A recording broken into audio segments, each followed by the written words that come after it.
Hi everyone, how are you doing? Hope you are doing great and welcome back to another session of 504 absolutely essential words in English with us, learn and enjoy.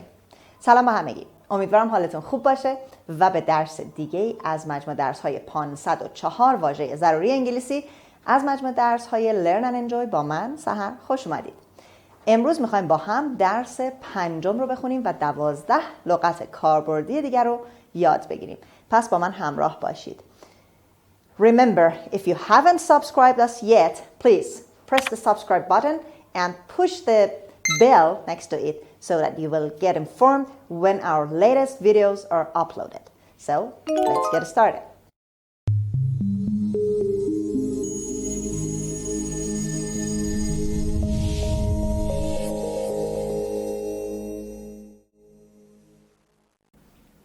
The first word of lesson 5 is tradition. Tradition. Tradition. The stress is on D, as you can see, tradition. And it means beliefs, opinions, and customs handed down from one generation to another. خب, tradition به معنی سنت، آداب و رسوم، رسم هست و بر طبق توضیح و definitionی که اینجا تو کتاب اومده beliefs یعنی باورها، opinions یعنی اعتقادات، customs یعنی رسوم رسم هایی که handed from one generation to another. generation به معنی نسل هست که از نسلی به نسل دیگه منتقل میشه. همون آداب و رسوم یا سنت ها میتونیم معنیش کنیم. Example A. The father tried to persuade his son that the tradition of marriage was important. خب یک بار دیگه در اول درس یادآوری میکنم یکی از مزایای بسیار خوب این کتاب چی هست؟ این که در درس‌های مختلف مثال‌هایی که ارائه میده کلماتی توش به کار میبره که قبلا ما خوندیم و به نوعی دائم این کلمات مرور و تکرار میشن، مثل کلمه persuade که در درس‌های قبل داشتیم. خب ترجمه جمله The father tried to persuade his son یعنی پدر سعی میکرد پسرش رو متقاعد کنه that the tradition of marriage was important که سنت ازدواج مهم هست. خب ممکنه بگید که اینجا was important اومده، مهم بود، پس چرا ما گفتیم مهم است؟ حواستون باشه در ترجمه ما نمیتونیم بیایم تک تک کلمات رو به همون زمان ترجمه کنیم. باید ببینیم در زبان خودمون ما چجوری ترجمه میکنیم. پدر پسرش رو متقاعد کرد، خب خود این بخش اول persuaded این گذشته است ولی جمله دوم در واقع تو دل این جمله است. پس اونجوری که ما تو فارسی میگیم من فلانی رو متقاعد کردم که این خوبه، اما در انگلیسی هر دو تا جمله باید گذشته باشه. پس خیلی به این نکته دقت کنید. یک بار دیگه ترجمه رو میگم. پدر پسرش رو متقاعد کرد که سنت ازدواج بسیار مهم است. Example B. All religions have different beliefs and traditions. خب religion به معنی مذهب. تمام مذاهب، تمام ادیان، دینها باورها و سنتهای متفاوتی دارند. خب قطعا یه چیز بدیهی هست. Example C. As times goes on, we will eliminate traditions that are meaningless. خب باز هم اینجا کلمه eliminate رو داریم که قبلا خونده بودیم به معنی حذف کردن، از بین بردن. As times goes on بگیم در واقع بخوایم کلمه به کلمه ما این عبارت رو معنی کنیم as times goes on, as time goes on یعنی همانطور که زمان میگذرد. اما خیلی راحت میتونیم بگیم با گذشت زمان we will eliminate ما حذف خواهیم کرد یا از بین خواهیم برد traditions سنت هایی رو که that are گفتم that اینجا به معنی که هست meaningless یعنی بی‌معنی ان، مفهومی ندارن، غیر ضروری ان. پس یک بار دیگه حالا مرتب شده رو ترجمه کنیم. با گذشت زمان سنت هایی را که بی‌معنی هستند از بین خواهیم برد. Word number 2. Rural. Rural. Rural. As you can see, the stress is on the first R, the first syllable, rural. استرس روی بخش اول هست، روی اولین R هست. Rural means in the country. In the country. خب دقت کنید بچه ها، وقتی که ما کلمه country رو با the به کار میبریم، با آرتیکل the به کار میبریم، the country معنی کشور نمیده. In the country یعنی خارج از شهر، یعنی در مناطق روستایی. پس rural به معنی روستایی هست. Look at the examples. Example A. Tomatoes are less expensive at the rural farm stands. خب less expensive رو داشتیم. Less expensive اگر بخوایم کلمه به کلمه ترجمه کنیم میشه کمتر گران. خب کمتر گران یعنی ارزان دیگه. پس ما هیچ وقت نمیگیم کمتر گران است، میگیم ارزان تر است. این رو خیلی حواستون باشه. Tomatoes are less expensive at rural farm stand. خب stand به معنی دکه یا غرفه هایی هست که توش چیزی میفروشن. farm stand یعنی غرفه های محصولات کشاورزی. خب میگه که گوجه فرنگی در غرفه کشاورزی روستایی یا غرفه محصولات کشاورزی روستایی ارزان‌تر است. B. Rural areas are not densely populated. Rural areas are not densely populated. خب densely رو ما کلمه dense رو قبلا داشتیم به معنی متراکم. densely یعنی به طور متراکم، به طور خیلی فشرده. area به معنی نواحی، مناطق. خب rural areas یعنی مناطق روستایی به طور متراکمی پر جمعیت نیستن که میتونیم بگیم مناطق روستایی خیلی پر جمعیت نیستن. populated یعنی پر جمعیت، یعنی جمعیتی توش قرار داره، وجود داره. Example C. The rural life is much more peaceful than the city one. خب the rural life زندگی روستایی is much more peaceful. peaceful به معنی آرام، در صلح و صفا. much more peaceful یعنی خیلی آرامتر. اینجا much به معنی خیلی هست. more peaceful یعنی آرامتر، صفت تفضیلی هست، comparative form هست. Than the city one. خب این one به شما چی نشون میده؟ One here is a pronoun that refers back to the life. One به عنوان ضمیری استفاده میشه که به life در واقع برمیگرده. مرجع ضمیر one life هست. ما اول جمله گفتیم زندگی روستایی بسیار آرامتر از the city one. اینجا باید بگیم زندگی شهری است. در فارسی زندگی تکرار میشه، تو انگلیسی به جاش one آوردیم. Word number 3. Burden. Burden. Burden. The stress is on B on the first syllable. It means what is carried or a load. خب what is carried یعنی اون چیزی که حمل میشه. load یعنی بار. دیدین دیگه میگن upload یعنی بارگذاری. بار. پس load به معنی بار هست. Example A. The burden of the country's safety is in the hands of the president. خب the burden یعنی بار the country's safety. safety یعنی امنیت. بار امنیت کشور is in the hands of the president. در دستان رئیس جمهور است. این بار فقط بار فیزیکی نیست. وقتی که ما burden رو میگیم بار در واقع چی میگن معنوی هم هست، یعنی سنگینی بار فشار اون فکر یا مسئولیت رو هم ما burden میگیم. Example B. Irma found the enormous box too much of a burden. خب Irma اسم هست، اسم خانم هست. میگه که Irma دریافت. found به معنی past tense find هست، ولی ما پیدا کردن معنی نمی کنیم. تو خیلی از جمله ها کلمه find، مثلا من میگم I find that difficult یعنی اون رو سخت یافتم، یعنی اینکه به نظرم سخته. در واقع همچین مفهومی رو میتونیم براش در نظر بگیریم. خب Irma found the enormous box. enormous رو قبلا داشتیم به معنی عظیم، خیلی بزرگ. Irma دریافت که جعبه بزرگ، جعبه بسیار بزرگ is too much of a burden. برای او بار خیلی سنگینی است. too much of a burden برای او خیلی سنگین است. Example C. Ricky carried the burden throughout his college career. خب ریکی اسم پسر هست. میگه ریکی بار مسئولیت رو، اینجا ما responsibility نداریم ولی میتونیم از مفهوم جمله چه باری رو به دوش کشید. خب بار مسئولیت قطعا منظورش هست دیگه.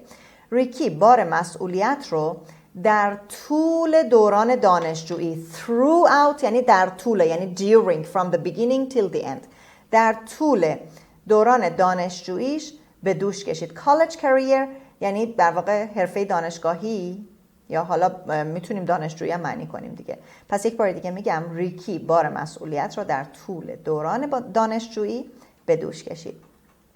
خب همچنان با من همراه باشید، میخوایم کلمه چهارم رو بخونیم. Word number 4 is campus. Campus. Campus. The stress is on the first syllable, is on k sound. Campus. It means grounds of a college, university or school. خب دوستانی که دانشجو هستن در کشورهای دیگه دارن تحصیل میکنن حتما کمپس رو خیلی شنیدن یا به کار بردن. کمپس به محوطه کالج، دانشگاه یا مدرسه گفته میشه. کمپس پس میشه محوطه. Let's take a look at the examples. Example A. The campus was designed to utilize all of the college's buildings. خب utilize رو قبلا داشتیم، یعنی به کار بردن، استفاده کردن. میگه که محوطه دانشگاه طوری طراحی شده بود، was designed، به گونه‌ای طراحی شده بود که از تمام ساختمان‌های دانشگاه استفاده کند. محوطه دانشگاه به گونه‌ای طراحی شده بود که از تمام ساختمان‌های دانشگاه یا دانشکده استفاده کند. Example B. Jeff moved off campus when he decided it was cheaper to live at home.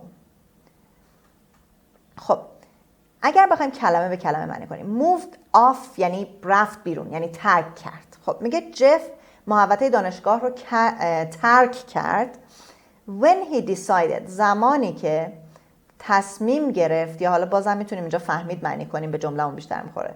زمانی که فهمید it was cheaper، ارزان‌تر است to live at home، که در خانه زندگی کند. خب بهتر ما باز این جمله رو بیایم تیکه دومش رو اول معنی کنیم. یعنی چجوری؟ بگیم جف وقتی دریافت یا وقتی به این نتیجه رسید که زندگی در خانه ارزان‌تر است، محوطه دانشگاه را ترک کرد. که اینجا منظور محوطه قطعا تو محوطه چادر نزده بود، منظور اینه که اون خوابگاه دانشجویی یا زندگی در محوطه و در خوابگاه رو ترک کرد. Example C. I chose to go to Penn State because it has a beautiful campus. خب میگه که من انتخاب کردم یا تصمیم گرفتم که به پن استیت برم. پن استیت کجا هست؟ پن استیت قطعا یک دانشگاهه. چرا؟ چون در ادامه جمله به کمپس اشاره میکنه و گفتیم کمپس محوطه دانشگاه هست. پس میگیم من تصمیم گرفتم به دانشگاه پن استیت بروم چون محوطه زیبایی دارد. یا میتونیم بازم اینو بگیم که من انتخاب کردم که به دانشگاه پن استیت بروم چون محوطه زیبایی دارد. Word number 5. Majority. Majority. Majority. The word has 4 syllables and the stress is on j, as you see, j sound. Majority. j رو محکم‌تر میگیم، پس استرس روی سیلاب دوم کلمه هست. خب majority means the larger number, greater part, more than half. خب در لغت majority یعنی اکثریت. حالا اکثریت یعنی چی؟ The larger number، بیشترین تعداد. The greater part، بیشترین بخش یا قسمت. یا معنی سوم more than half، بیش از نیم میشه majority، میشه اکثریت. Example A. A majority of votes was needed for the bill to pass. خب کلمه bill رو داریم. bill اینجا به معنی لایحه هست. pass، فعل pass برای لایحه به معنی تصویب لایحه هست. پس ما اینطوری معنی میکنیم که برای تصویب لایحه، تیکه اول was needed for the bill to pass. For the bill to pass رو من دارم اول جمله معنی میکنم. برای تصویب لایحه اکثریت آرا لازم بود. A majority of votes was needed. خب دوستان دقت کنید، ممکنه براتون سوال بشه که کلمه votes جمع هست، پس چرا ما was آوردیم؟ زمانی که میگیم اکثریت یه چیزی، اون چیزی که داریم میاریم جمعه، مثل a majority of votes، ولی خود majority به عنوان یک کل در نظر گرفته میشه، به عنوان واحد در نظر گرفته میشه، پس فعلی که باهاش میاد به شکل مفرد میاد. Example B. The majority of people prefer to pay wholesale prices for meat. خب wholesale رو باز داشتیم، عمده فروشی یا قیمت عمده فروشی. The majority of people یعنی اکثریت مردم prefer to pay ترجیح میدن بپردازن wholesale prices بهای عمده فروشی رو یا قیمت عمده فروشی رو for meat برای گوشت. پس یک بار دیگه بگم، اکثریت مردم ترجیح میدن گوشت را به قیمت عمده فروشی خریداری کنند یا بهای گوشت را به قیمت عمده فروشی بپردازند. Example C. In some countries, the government does not speak for the majority of people. در برخی کشورها the government میشه دولت صحبت نمیکنه for the majority of people برای اکثریت مردم. خب اینجا صحبت نمیکنه، در واقع منظورمون این صحبت کلامی نیست، یعنی دولت نماینده مردم نیست، به سود اونا یا از جانب اونا حرفی رو نمیزنه یا کاری رو انجام نمیده. پس میتونیم به این شکل هم ترجمه کنیم، در بعضی از کشورها دولت نماینده اکثر مردم نیست. خب همینجا باز من توی پرانتز جمله رو بگم که برای دوستانی که حالا کلا کار ترجمه انجام میدن یا شماهایی که ممکنه جملات یا کلماتی رو در گوگل سرچ کنید، بارها برای من پیش اومده دوستانی برام فرستادن، کامنت فرستادن، سوال کردن که این جمله در گوگل اینجوری چرا ترجمه شده. ببینید در زبان انگلیسی مترجم بهش نمیگن translator، به مترجم میگن interpreter یعنی interpret یعنی تفسیر، تعبیر کردن. مترجم یا ترنسلیتر مثل گوگل یک ماشینه، شما هرچی بهش بدین کلمه معنی میکنه و قدرت تفکر نداره. اما مترجم که شخص هست، در واقع مفسر، میاد فکر میکنه ببینه معادل این جمله در زبان انگلیسی چی میشه تو زبان مبدأ، حالا فارسی هست، فرانسه هست یا هر زبان دیگه.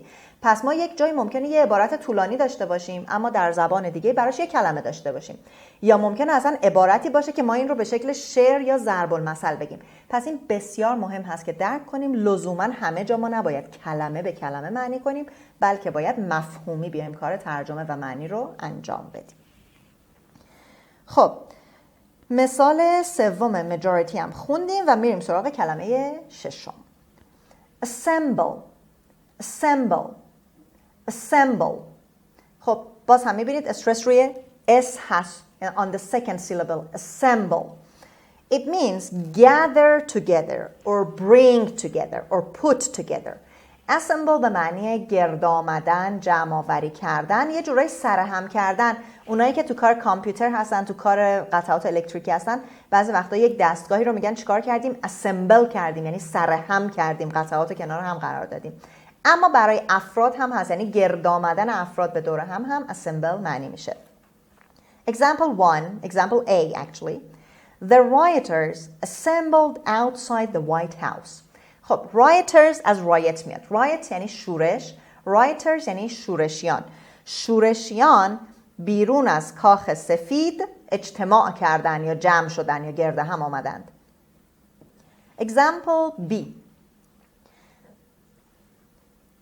I am going to assemble a model of a spacecraft. خب اینجا assemble رو به مفهوم جمع کردن یا سرهمبندی قطعات یک وسیله یا ماشین داریم معنی میکنیم. میگه که من میخواهم ماکت یک سفینه فضایی spacecraft، ماکت سفینه فضایی رو مونتاژ، حالا کلمه مونتاژ هم خودش فارسی نیست ولی میگیم مونتاژ کنم، سرهم کنم، سوار کنم، همه اینا رو تو فارسی به کار میبریم. Example C. All the people who had assembled for the picnic vanished when the rain began to fall. خب تمام مردمی که برای پیکنیک جمع شده بودند had assembled، همه افرادی که برای پیکنیک جمع شده بودند vanished، ناپدید شدند. vanish رو داشتیم قبلا. when the rain began to fall، زمانی که باران شروع به باریدن کرد. یا حالا یک کمی مرتب و منظم‌تر بخوایم بگیم تمام افرادی که برای پیکنیک جمع شده بودند با شروع باران ناپدید شدند. خب برای اینکه جمله‌مون خیلی فعل نداشته باشه ما اومدیم به جای اینکه بگیم زمانی که باران شروع به باریدن کرد گفتیم با شروع باران ناپدید شدن. خب این هم از کلمه ششم. میریم سراغ کلمه بعدی. word number 7. word number 7 explore. خب explore. the stress is on پ. البته ببینید explore در آوانگاری که دارید میبینید x رو I و k و s و از قسمت 3 در واقع استرس رو گذاشته. حالا این شیوه آوانگاری هست ولی برای ما یکم سخته که 3 ساکن و پ رو کنار هم بخونیم. میبینید استرس روی 3 هست ولی در واقع ما از بخش دوم داریم محکم‌تر میگیم. explore. It means go over carefully. یعنی با دقت چیز رو بررسی کردن. go over یعنی مرور کردن، بررسی کردن. look into closely.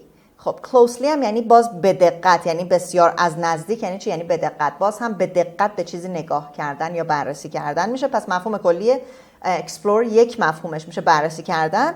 و examine هم معنی معاینه میده هم بررسی میده، اما معنی اکتشاف و سیاحت کردن هم میدن. مثلا میگن کسی اگر بگن explorer هست یا ویندوز اینترنت اکسپلورر چیکار میکنه؟ میاد در اینترنت سیاحت و جستجو میکنه دیگه. پس explore به معنی سیاحت، کشف کردن، بررسی کردن. Example A. Lawyer Spence explored the essential reasons for the crime. Lawyer Spence، خب اسم یک وکیل هست. Lawyer به معنی وکیل، Spence اسمشه. وکیل Spence the essential reasons، دلایل اصلی جنایت را بررسی کرد. crime به معنی جنایت هست. essential رو که داشتیم اصلی ضروری. حالا اینجا ضروری دلیل ضروری که نداریم برای جنایت، اصلی داریم. پس وکیل اسپنس دلایل اصلی جنایت را بررسی کرد. Example B. The Weather Bureau explored the effects of the rainy weather. خب Bureau کلمه فرانسوی هست. شاید بوروکراسی شنیده باشیم. بوروکراسی به معنی کاغذبازی و کارهای اداری، از همین کلمه بیورو میاد. بیورو به معنی اداره. بیورو ویدر یعنی اداره هواشناسی. explored the effects، اثرات هوای بارانی را بررسی کرد. Example C. Sarah wanted to know if all of the methods for solving the problem had been explored. یعنی سارا میخواست بدونه که آیا، این if یعنی اگر، ولی اینجا میتونیم بگیم که آیا یا آیا، حالا که هم نگیم. سارا میخواست بداند که آیا تمام روش‌های حل مسئله بررسی شده اند یا نه رو میتونیم خودمون آخر جمله اضافه کنیم. If something is done or not. ولی معمولا or not رو تو جمله نمیارن، اما ما میتونیم infer کنیم، میتونیم خودمون بفهمیم که در ادامه همچین چیزی میتونه باشه. پس یک بار دیگه میگم سارا میخواست بداند که آیا تمام روش‌های حل مسئله بررسی شدند یا نه. Word number 8. Topic. خب استرس روی قسمت اول هست، مشخصه. Subject that people think, write or talk about. Topic کلا به معنی موضوع. این موضوع میتونه موضوع نوشتن باشه، موضوع فکر کردن باشه، موضوع صحبت باشه. همونطور که در definition داریم. Topic is the subject هم موضوع دیگه. موضوعی که مردم people think بهش فکر میکنن، talk در موردش صحبت میکنن or write about یا در موردش مینویسن. پس میشه کلا موضوع.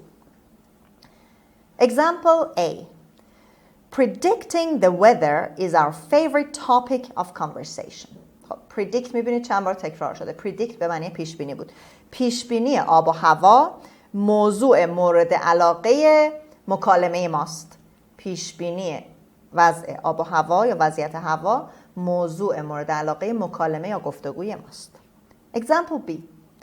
Valerie only discussed topics that she knew well. Valerie اسم خانم هست. میگه والری تنها در مورد موضوعاتی بحث میکرد. دیسکاس به معنی بحث کردن یا صحبت کردن. تنها در مورد موضوعاتی صحبت یا بحث میکرد که اونها رو به خوبی میدانست یا در مورد اونها به خوبی میدونست و اطلاع داشت. والری تنها در مورد موضوعاتی که خوب میدانست بحث میکرد. Example C. The speaker's main topic was how to eliminate hunger in this world. The speaker میشه سخنران. Main topic موضوع اصلی. موضوع اصلی سخنران was how to eliminate خب چگونگی از بین بردن گرسنگی در این دنیا بود. هانگر به معنی گرسنگی بود. eliminate هم که داشتیم به معنی از بین حذف بود، ولی اینجا میگیم از بین بردن گرسنگی. موضوع اصلی سخنران چگونگی از بین بردن گرسنگی در این جهان بود. Word number 9. Debate. Debate. Debate. The stress is on B sound, is on the second syllable. Debate. It means a discussion in which reasons for and against something are brought out. خب a discussion یعنی بحثی in which که در آن reasons for and against دلایل موافق و مخالف. for یعنی موافق برای چیزی به نفع چیزی. against یعنی مخالف. دلایل موافق و مخالف چیزی مطرح میشن. در واقع مفهوم کلش همون بحث هست. Example A. The debate between the two candidates was heated. خب اینجا همون اصطلاحیه که ما تو فارسی میگیم بحث داغ شد، بحث داغی در گرفت. The debate between یعنی بحث میان دو کاندیدا the two candidates was heated. heat یعنی گرم شدن. was heated یعنی گرم شد یا داغ بود. بحث میان دو کاندیدا داغ بود یا گرم شد. B. Debate in the US Senate lasted for 5 days. Senate به مجلس سنای آمریکا گفته میشه. Debate in the US Senate یعنی بحث در مجلس سنای آمریکا 5 روز طول کشید. Last فعل lasted for 5 days یعنی به مدت 5 روز طول کشید. And example C. Instead of shrieking at each other, the students decided to have a debate on the topic. خب shriek رو در درس‌های قبل داشتیم، topic رو در همین درس داشتیم. Instead of shrieking at each other, the students. subject یا فاعل این جمله the students هست. پس میتونیم اول جمله قرار بدیم. بگیم دانشجویان تصمیم گرفتن. فعل دومی رو هم همینجا میگیم decided to. دانشجویان تصمیم گرفتن به جای فریاد کشیدن بر سر یکدیگر، بر سر همدیگر، بحثی در مورد موضوع داشته باشند یا در مورد موضوع با هم بحث کنند. پس دیدید که ما فاعل و فعل رو از جمله دوم، از بخش دوم گرفتیم و اول جمله آوردیم برای اینکه بهتر بتونیم روونتر معنی کنیم. یک بار دیگه ترجمهش رو براتون میگم. دانشجویان تصمیم گرفتند به جای فریاد زدن بر سر یکدیگر در مورد موضوع با هم بحث کنند. خب هنوز 3 کلمه دیگه مونده، همچنان همراه باشید با من.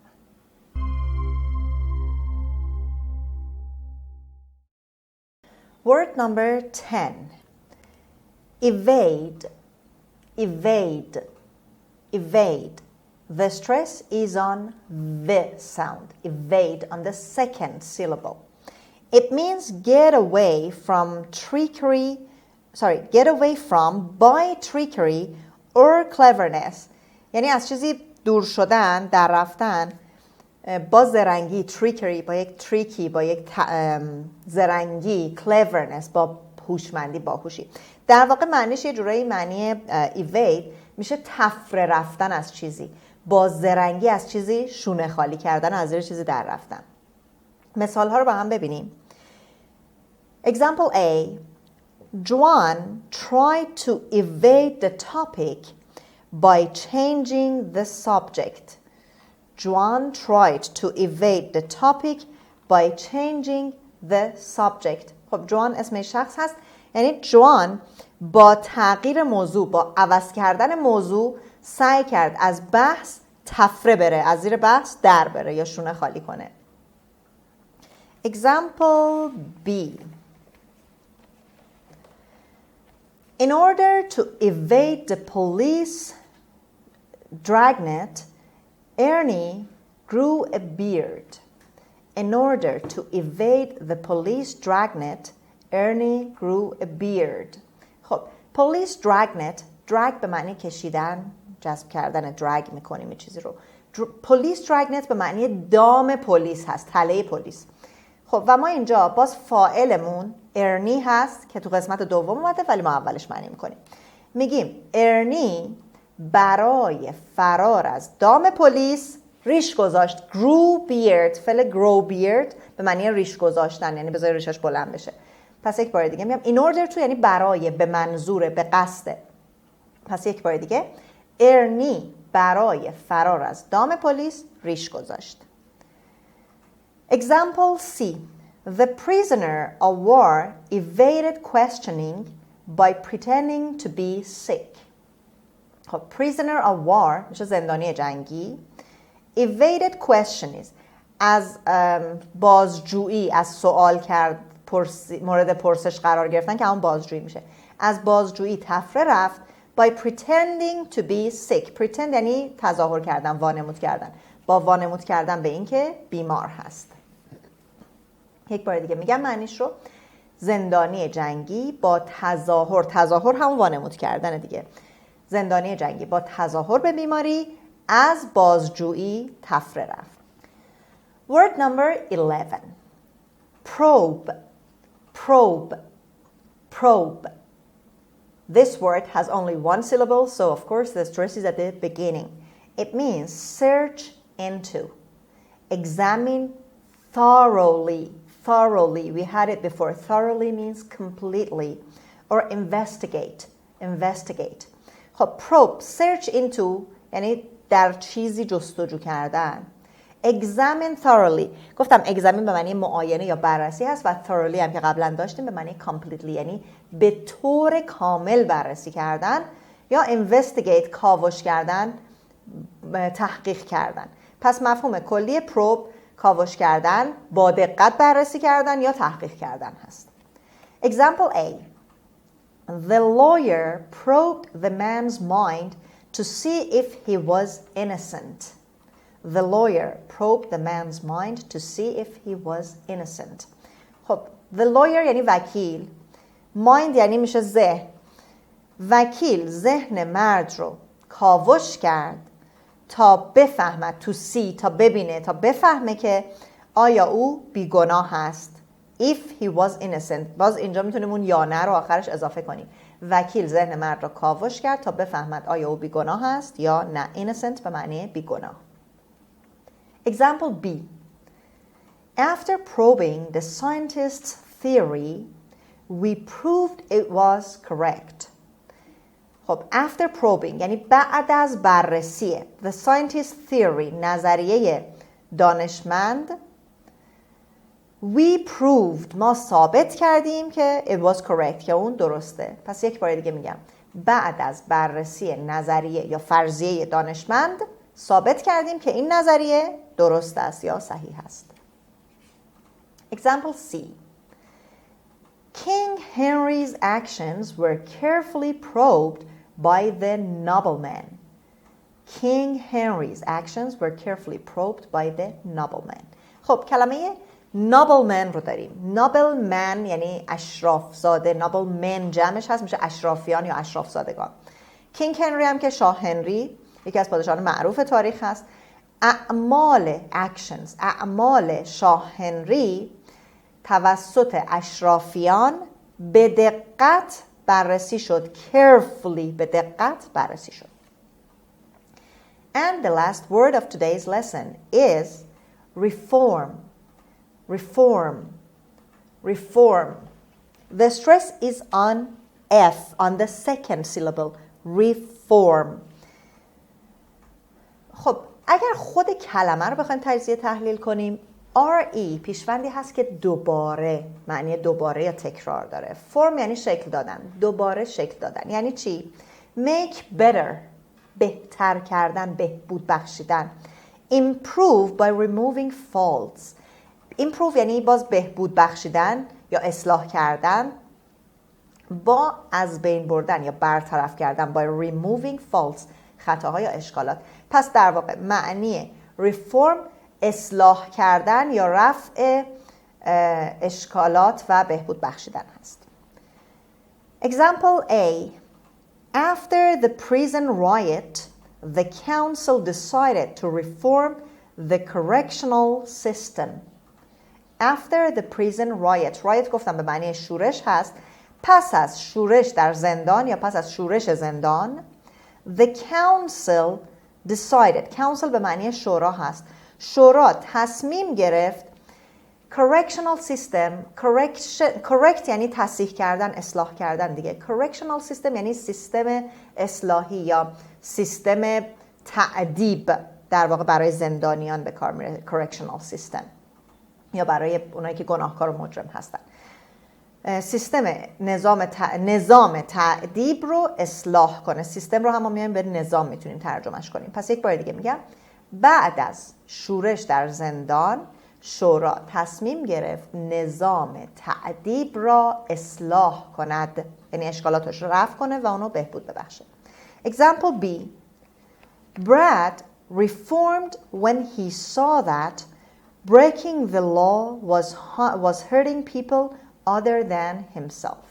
براد اسم یک آقا هست.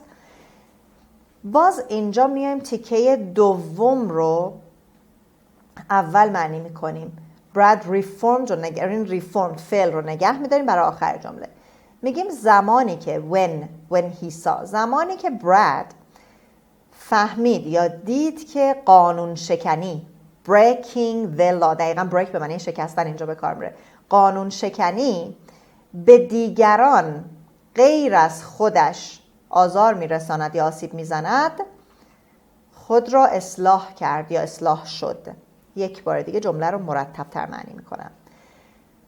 زمانی که براد دریافت یا دید قانون شکنی غیر از خودش به دیگران هم آسیب میزند اصلاح شد یا خود را اصلاح کرد. And the last example of today's lesson, example C. Only laws that force companies to reform will clear the dangerous vapors from our air.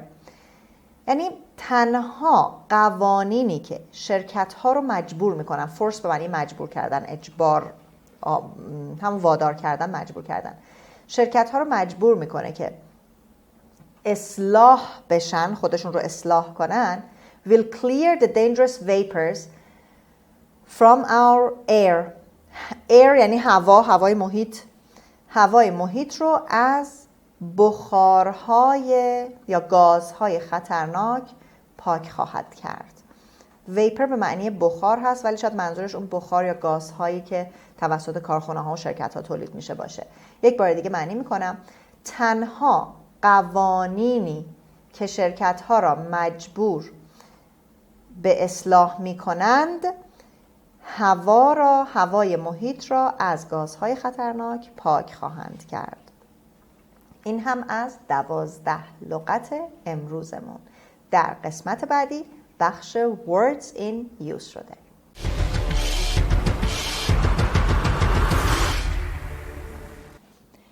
The title of today's reading is Shape Up at Shaker.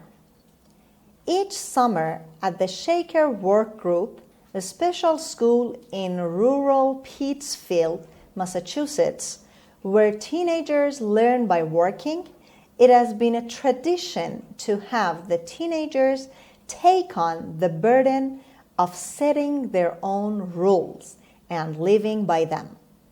Although there are some adults on the campus, Teenagers are a majority. One summer, the group assembled to explore the topic of lights out time. There was little debate until 10:30 p.m. was suggested. Why? Everyone at the Shaker work group works a minimum of several hours each morning on one project and several hours each afternoon on another. Since everyone has to get up early, no one wanted to stay up later at night anyway. Few teenagers at the Shaker work group try to evade the rules. When one does, the entire group meets to probe the reasons for the villain's actions. Their aim is to reform the rule breaker. However, at Shaker Village, the theory is that teenagers who are busy working will have no time to break rules. خب این هم از متن امروز و تمام کلماتی رو که در درس خوندیم تونستید در این متن ببینید. فراموش نکنید که حتما تمرین ها رو مطابق معمول در پایان درس حل کنید و جملاتی داریم که باید در آنها جاهای خالی رو با کلماتی که امروز خوندیم کامل کنید و میتونید پاسخ در تمرین های درس رو در ابتدای درس آینده ببینید.